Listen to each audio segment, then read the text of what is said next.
सभी मेरे दोस्तों को जो पीजीटी की तैयारी कर रहे हैं उनको नमस्कार।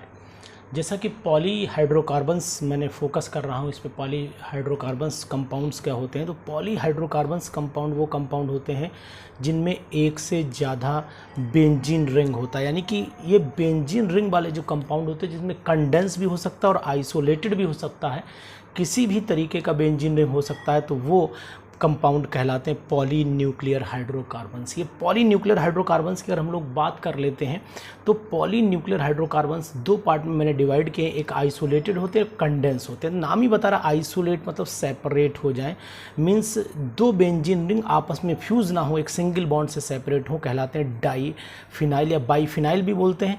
ऐसे ही अगर तीन हो जाए तो टरफिनाइल भी बोल देते हैं। और कंडेंस में हमें मेनली इधर फोकस करना है, जो कंडेंस वाले होते हैं इधर फोकस करना है, यानी कि एक नेफ्थलीन होता है, एक एंथ्रासीन होता है और एक आपका ये कंपाउंड फिनेंथ्रीन होता है, फिनेंथ्रीन होता है। तो इस तरीके से हमें इन पे नेफ्थलीन और एंथ्रासीन पे ज़रा फोकस ज़्यादा करना है। नेफ्थलीन के अंदर जो नॉमेनक्लेचर होता है वो आप देख लीजिएगा किस तरीके से हम लोग नॉमेनक्लेचर करते हैं, वो मैं आपको बता रहा हूँ कि नॉमेनक्लेचर में आपने देखा है पोजीशन नंबर, ये ऊपर अल्फ़ा होती है, नीचे भी अल्फ़ा होती है, यहाँ पर भी अल्फ़ा, यहाँ पर भी अल्फ़ा, ये दोनों पोजीशन बीटा कहलाती हैं।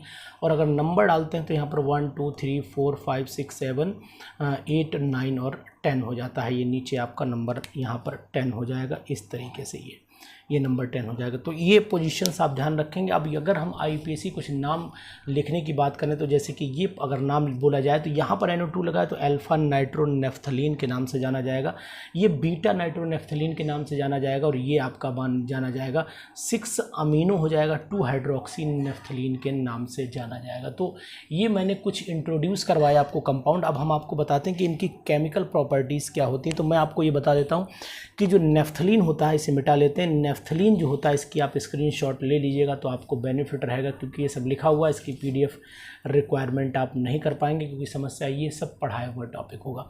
तो अब हम लोग बात कर लेते हैं कि इनकी ये जो रिएक्शंस होते हैं, दो टाइप के रिएक्शंस वो करते हैं। सबसे पहले हम लोग बात करते हैं इलेक्ट्रोफिलिक सब्स्टिट्यूशन रिएक्शन की, यानी कि हम लोग बात करने जा रहे हैं इलेक्ट्रोफिलिक सब्स्टिट्यूशन रिएक्शन की। तो जो इम्पोर्टेंट रिएक्शंस हैं उनको हम अधिकतर डिस्कशन करेंगे आपसे इलेक्ट्रोफिलिक सब्स्टिट्यूशन रिएक्शंस में। तो इलेक्ट्रोफिलिक सब्स्टिट्यूशन रिएक्शन कौन कौन सी शो करता है, तो सबसे पहले हम लोग हैलोजिनेशन की बात कर लेते हैं। तो यहाँ पर हम लोग लिख लेते हैं हैलोजिनेशन। अब ये हैलोजिनेशन का मतलब आप जान चुके होंगे।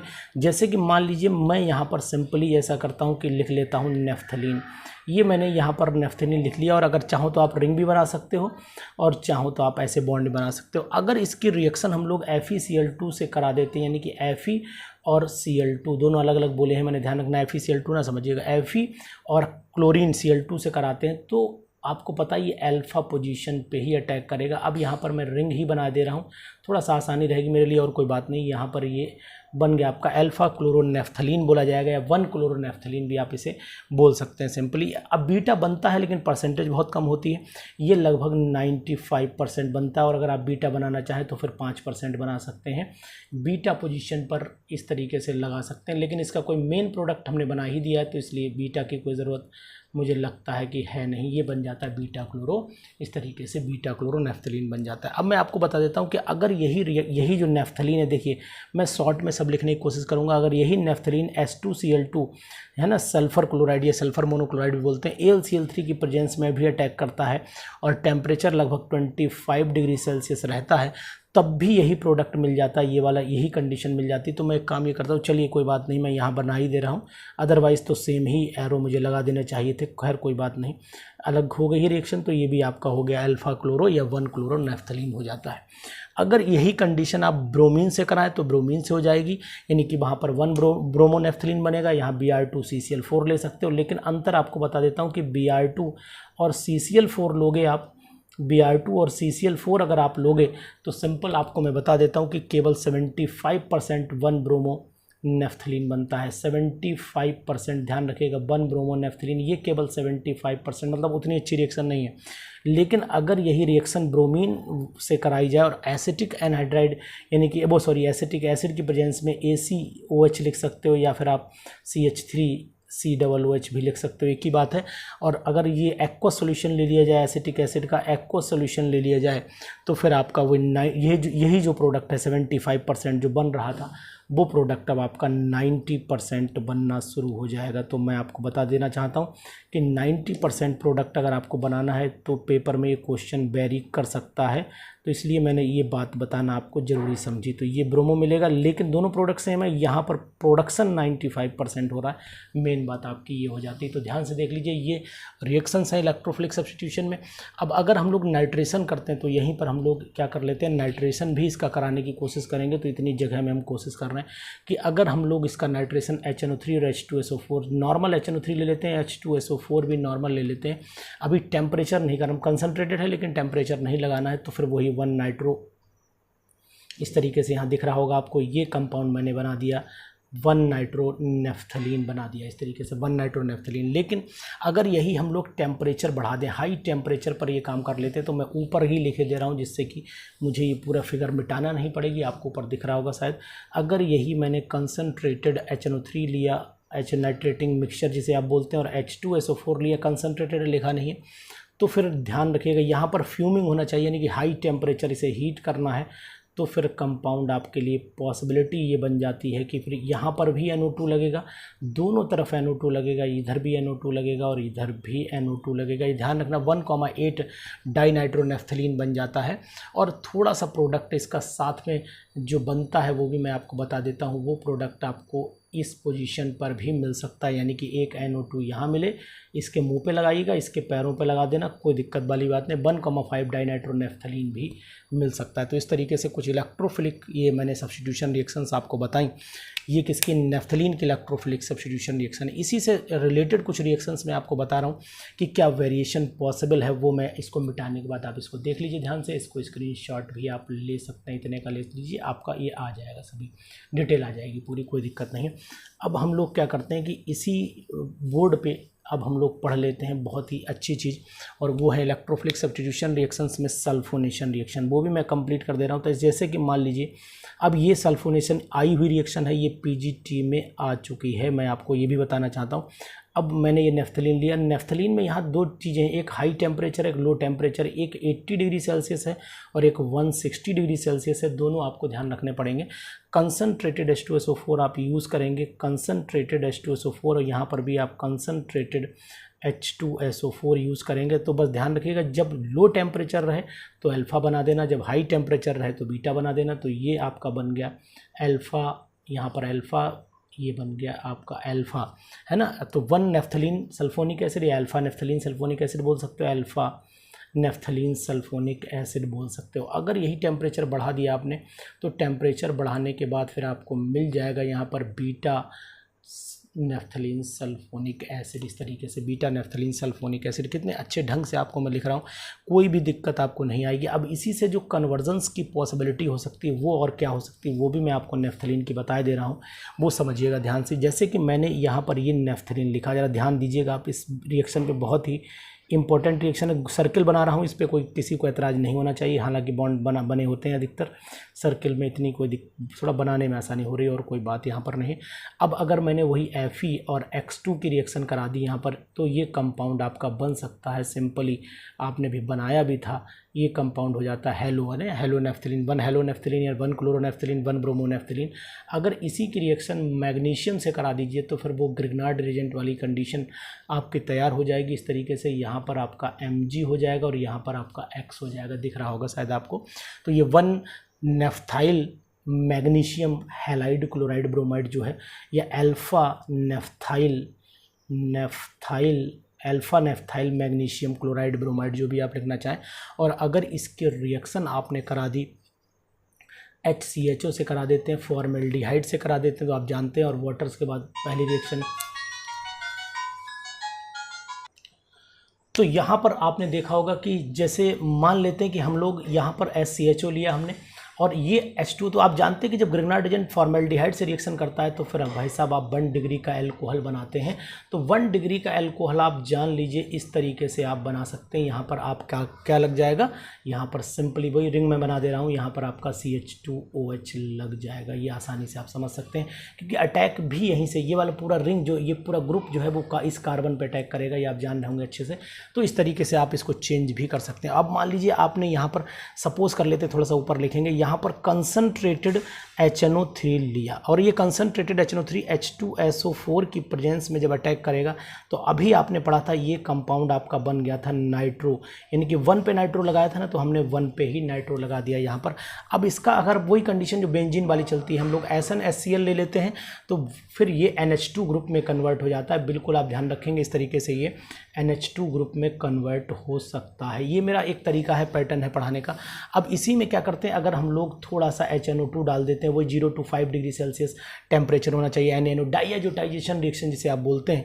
तो यहाँ पर हम लोग क्या बना सकते हैं, ये N2Cl में भी कन्वर्ट हो सकता है, यानी कि यहाँ पर N2Cl HNO2, यानी कि यहाँ पर अगर आप लिखना चाहें तो NaNO2 और HCl लिखिए, 0 से 5 डिग्री सेल्सियस पर आप चला दीजिए, चला देंगे ना। अब इसी से फिर आप इसे जो आपका जो N2Cl बना, इस N2Cl से अब आप बहुत सारी रिएक्शंस, जैसे कि आप गेटरमैन रिएक्शन बना सकते हैं। मैं लिख दे रहा हूँ शॉर्टकट में, आप बनाएंगे अपने आप, गेटरमैन बना सकते हैं। इसी पोजीशन पे चेंज करिएगा। सैंडमेयर भी ले सकते हैं, इसमें सैंडमेयर रिएक्शन भी यूज़ कर सकते हैं आप।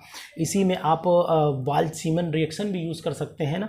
तो इस तरीके से आप इसमें बहुत सारे कन्वर्जन लगा सकते हैं, KI से रिएक्शन भी करा सकते हैं। तो ये रिएक्शन चूँकि आपने डाइएजोटाइजेशन में पढ़ रखी है, इसलिए यहाँ पर बहुत बड़ा डिस्कशन करने के मूड में मैं नहीं हूँ।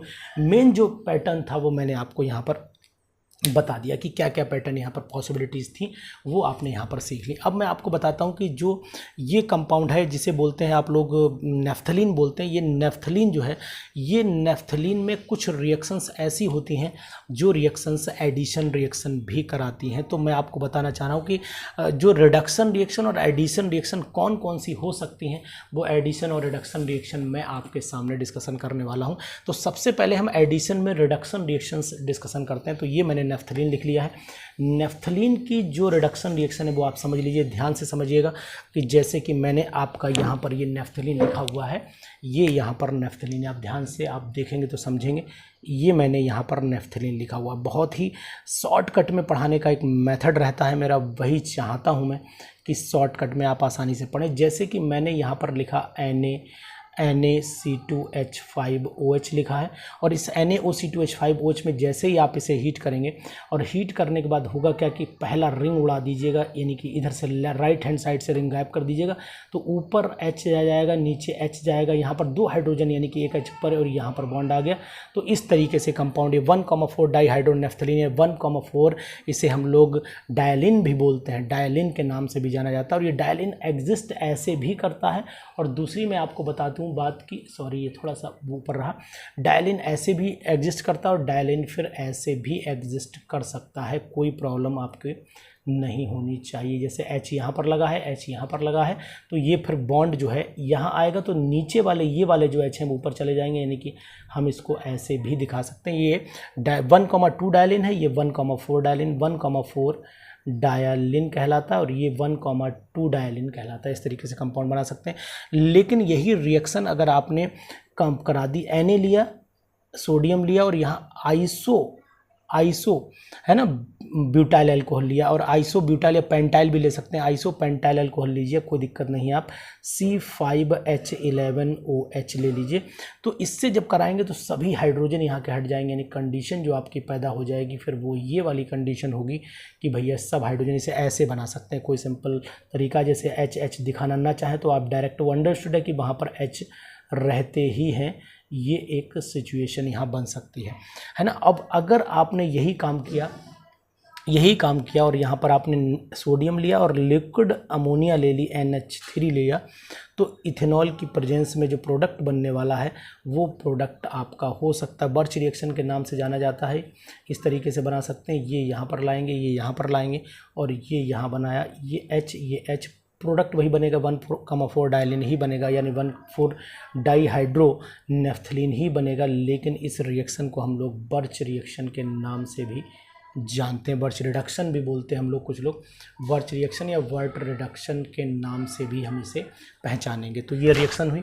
अब इसी तरीके से नेफ्थलीन में अगर निकल हाइड्रोजन डाला गया तो फिर टेट्रालिन और बाईसाइक्लो कंपाउंड भी बन सकते हैं। तो अगर हमने यहाँ पर ये नेफ्थलीन दोबारा मैं लिख रहा हूँ चूँकि जगह नहीं है, तो नेफ्थलीन मैंने ये इस तरीके से दोबारा लिखा और इस नेफ्थलीन में क्या काम किया, अगर निकल और हाइड्रोजन की प्रेजेंस, निकल में और 2 हाइड्रोजन पास कर दिए यानी कि 2H2 लिखे तो ज़्यादा बैलेंसिंग की अगर बहुत इंपॉर्टेंस नहीं होती ऑर्गेनिक केमिस्ट्री में, तो जनाब मैं आपको ये बताना चाहता हूँ कि इस तरीके से जो है ऑलरेडी ऐसे बनाया और आपने इस तरीके से ये बना दिया, ये टेट्रालिन के नाम से जाना, दिस इज टेट्रालिन, ये टेट्रालिन बन गया। And now on further reduction with nickel and 3 hydrogen then you will get compound, this is called decalin भी बोल सकते हैं। और यू कैन ऑल्सो से कि बाईसाइक्लो, आपने नाम भी सुना होगा, बाईसाइक्लो 4,4,0 डेकेन के नाम से भी एक कंपाउंड जाना जाएगा। तो ये बात ध्यान रखिएगा। ये कुछ एडिशन रिएक्शंस रिडक्शन में आ गई थी, वो मैंने आपको बता दी। अगर एडिशन यहीं पर हैलोजन के, ये आप ध्यान से देख लीजिएगा, ये इस तरीके से कंपाउंड है। इसी तरीके से अगर ये जो रिएक्शंस आपको दिख रही हैं, है ना, थोड़ा सा कैमरा मैं ऊपर करता हूँ तो आपको ये दिखना चाहिए इस तरीके से।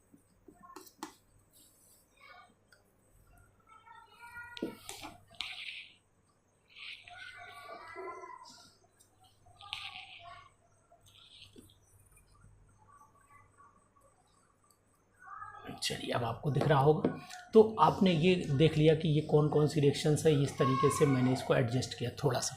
अब आप देख लेते हैं कि अगर हमने यही काम हैलोजिनेशन में कराया तो सिंपल ही बात है कि हैलोजिनेशन कैसे होगा, जहाँ पर हाइड्रोजन है वहाँ पर क्या लग जाएगा, वहाँ पर आपका क्लोरीन लग जाएगा अगर हैलोजिनेशन कराते। तो ये मैंने क्या बनाया हुआ है, ये मैंने दोबारा से बना दिया, क्या नेफ्थलीन बना दिया। अब आप कहोगे सर आप मिटा के क्यों बनाते, भैया ये मेरी आदत है, मैं बना लेता हूँ, कोई दिक्कत नहीं। अगर इसकी रिएक्शन मैं क्लोरीन से कराता हूँ, Cl2 से कराता हूँ, तो आप जान लीजिए कि इस तरीके से कंपाउंड यहाँ Cl लगा है, यहाँ पर Cl लगा हुआ है। तो अब ये मैंने रिंग बना दिया, अब यहाँ पर वही H है और एक Cl लगा दीजिए, कोई दिक्कत नहीं। इसी तरीके से यहाँ पर आप एक H लगा लीजिए और एक Cl लगा लीजिए। अगर आप इसे हीट कर देते हैं तो जैसे हीट करेंगे तो फिर क्या होगा कि एक यहाँ से Cl HCl के फॉर्म में निकल जाएगा और कंपाउंड आपका फिर वापस वही मिल जाएगा, यानी कि कंपाउंड यहाँ बना Cl, ये बन गया आपका 1-क्लोरोनेफ्थलीन वापस मिल गया। अगर आप दोबारा फर्दर इसकी Cl2 से रिएक्शन करा देते हैं तो फिर आप मान लीजिए कि यहाँ पर ये कंपाउंड अब आपका हो गया इस तरीके से बना। हर जगह Cl लगा सकते हैं, यहाँ भी लगा सकते हैं, यहाँ भी लगा सकते हैं, यहाँ भी लगा सकते हैं, और वो ऑलरेडी H बच होगा ही वहाँ पर। और फिर इसे अगर आप हीट करेंगे तो हीट करने के बाद फिर पॉसिबिलिटी ये हो सकती है कि फिर इसमें से 2 HCl निकालने पड़ेंगे आपको। जैसे ही HCl निकालेंगे तो ये हिस्सा तो सब्स्टिट्यूशन कहलाएगा, जबकि ऊपर वाले ये सभी एडिशन कहलाएंगे। तो यहाँ पर पॉसिबिलिटी ये हो सकती है कि एक ये HCl, एक यहाँ से अगर H आप दिखाना चाहें तो दिखा भी सकते हैं, ये H दिखा दीजिए। अब प्रोडक्ट आपके सामने जो बनने वाला है वो प्रोडक्ट जनाब ये बनेगा, ऐसे करके ये बना और यहाँ पर आपका आ गया Cl, यहाँ पर आपका आ गया Cl, तो यहाँ पर ये कंपाउंड बन गया। तो ये सब्स्टिट्यूशन वाली रिएक्शंस हैं, इतनी वाली ये सब्स्टिट्यूशन रिएक्शन है, ये भी सब्स्टिट्यूशन, जबकि ऊपर वाली पूरी लाइन जो है ये वाली ये एडिशन के अंदर आ जाती है। ये ध्यान आपको रखना पड़ेगा। तो अब मैं आपको बता देता हूँ कि अगर हम लोग नेफ्थलीन का ऑक्सीडेशन कर लेते हैं तो नेफ्थलीन के ऑक्सीडेशन से क्या मिलने वाला है वो भी आप समझ लीजिए। इतनी रिएक्शंस आप पढ़ लीजिएगा तो सफिशिएंट आपके लिए रहेंगी। तो मैंने यहाँ पर बीचों बीच में लिखूँगा, इस बार नेफ्थलीन लिख दिया मैंने, यहाँ पर बिल्कुल सेंटर पर मैंने नेफ्थलीन लिखा हुआ, इस तरीके से नेफ्थलीन लिखा। अगर मैं क्या करता हूँ कि यहाँ पर, वैसे मैं यहाँ पर रिंग ना बनाऊँ तो ज़्यादा बेटर है क्योंकि बॉन्ड तोड़ने पड़ेंगे, तो मैं क्या करता हूँ कि इस तरीके से ये कंपाउंड बना लेता हूँ। इसको बोलते हैं हम लोग नेफ्थलीन। क्या बोलते हैं? नेफ्थलीन। नेफ्थलीन में अगर V2O5 की प्रेजेंस में ऑक्सीडेशन कराएं और टेम्परेचर 500 डिग्री सेल्सियस कर देते हैं तो फिर आपका ये कंपाउंड, ये वाला रिंग तो ऐसा ही रहेगा। जबकि ये थैलिक एनहाइड्राइड का आप कंपाउंड सुने होंगे, तो ये कंपाउंड थैलिक एनहाइड्राइड बन जाता है इस तरीके से, है ना। बहुत ही इंपॉर्टेंट कंपाउंड है। अब ये कंपाउंड अगर आपको बनाना है तो दूसरा, अगर KMnO4 की प्रेजेंस में, यानी कि ऑक्सीडेशन तो हम करा ही रहे हैं, KMnO4 की प्रेजेंस में अगर हम लोग ऑक्सीडेशन करा देते हैं तो फिर हम लोगों को मिल जाता है ये थैलिक एसिड मिल जाता है। COOH ऊपर भी होगा और COOH नीचे भी होगा, इसका नाम होता है थैलिक एसिड। क्या नाम है इसका? Phthalic acid. तो ये थैलिक एसिड आपने देखा बना KMNO4 से अगर हमने ऑक्सीडेशन कराया तो थैलिक एसिड मिला। लेकिन अगर यही ऑक्सीडेशन हम CrO3 से कराते हैं, यानी कि यहाँ पर लिखा हमने CrO3 और यहाँ पर हमने CH3 COOH वही ACOH लिखा हुआ है, और ये बन जाएगा आपका सिंपल सा नेफ्थाक्विनोन बन जाता है, नेफ्थाक्विनोन। तो यानी कि ये कंपाउंड ऐसे रहेगा, ये ऐसे ही रहेगा। अब आप क्या कर सकते हैं, यहाँ बना दीजिए और यहाँ ये नेफ्थाक्विनोन कहलाता है, जैसे एंथ्राक्विनोन वैसे नेफ्थाक्विनोन बन जाता है। और सिंपल सी बात यह है कि अगर इसका ऑक्सीडेशन KMNO4 से कराएं, लेकिन इस बार KMNO4 जो होना चाहिए वो बेसिक मीडियम में होना चाहिए, तो फिर जनाब आपका बन जाता है थैलेनोइक एसिड। यानी कि सिंपल हम ऐसे करें और ऊपर ऐसे करना पड़ेगा, और यहाँ पर आपका COOH जुड़ेगा और यहाँ पर आपका केवल COOH जुड़ेगा। नाम इसका ध्यान रखिएगा, थैलेनोइक एसिड कहलाता है। PHTHALO थैलेनोइक, थैले हो गया, PHTHALO थैलोनिक, सॉरी नोइक नहीं, थैलोनिक एसिड के नाम से ये जाना जाता है। तो थैलेनोइक नहीं कह रहा है, ध्यान रखिएगा। इसे ये आपका ये जो कंपाउंड बना है ये नेफ्थाक्विनोन कहलाता है। इसका भी नाम मैं लिख देता हूँ, नेफ्थाक्विनोन के नाम से ये जाना जाता है। तो ये कुछ मैंने रिएक्शंस मुझे इंपॉर्टेंट लगी वो मैंने आपको बता दी। लेकिन यहाँ पर एक रिएक्शन जो मुझे और बताना है वो मैं आपको यहाँ बता दे रहा हूँ कि अगर मान लीजिए जो कंपाउंड हमारे पास 2-मिथाइल नेफ्थलीन आ जाए, जैसे कि अगर ये कंपाउंड हमारे पास 2-मिथाइल नेफ्थलीन हो जाए, ये अक्सर आया हुआ है इसलिए मैं बोल रहा हूँ, इसलिए इस पे फोकस कर रहा हूँ। ये 2-मिथाइल नेफ्थलीन है, अगर इसको CrO3 की प्रेजेंस में वही 25 डिग्री सेल्सियस पे गर्म कराएं, वही एसिटिक एसिड यहाँ पर ले लें CH3। ये क्वेश्चन आया हुआ है, PGTs में आया हुआ क्वेश्चन है, वो मैं आपको फोकस कर रहा हूँ। और यहाँ पर मैं आपको बता देता हूँ कि ये यहाँ कंपाउंड लिया मैंने, ये यहाँ कंपाउंड लिया, इस तरीके से ये मैंने लिया, ये मेथड यहाँ पर लगाया और ये यहाँ लगाया, और इसके बाद प्रोडक्ट आपका मैंने यहाँ CH3 लगा दिया। तो ये मैं आपको बताना चाहता हूँ कि ये जो कंपाउंड बना है ये कहलाता है 2-मिथाइल 1,4 नेफ्थाक्विनोन। देखो 2 पे मिथाइल है ना, सेकंड पोजीशन पे ना 2 मिथाइल हो गया, 1,4 नेफ्थाक्विनोन बन जाता है। तो ये ध्यान रखना। तो ये बहुत ही इम्पॉर्टेंट रिएक्शन है, इसलिए मैंने आपको समझाने की कोशिश की। तो ये मैंने पूरा आपको नेफ्थलीन से रिलेटेड जितना भी मटेरियल था वो मैंने आपको प्रोवाइड किया। इसी के कंटिन्यूएशन में अब मैं आपको एंथ्राक्विनोन भी प्रोवाइड नेक्स्ट वीडियो में करूँगा। तो तब तक आप इस वीडियो को मैक्सिमम लोगों तक प्लीज़ शेयर कर दीजिएगा, सब्सक्राइब कर दीजिएगा, और अच्छी लगे तो लाइक कर दीजिएगा, और अपने जितने भी साथी हैं उन तक के वीडियो शेयर ज़रूर करिएगा। क्योंकि उसमें क्या होता है कि आप तो पढ़ेंगे लेकिन आप हमेशा याद रखिए कि एजुकेशन एक ऐसा सिस्टम है जो हम लोग जितना ट्रांसफ़र करेंगे उतना ही ये बढ़ेगा, उतना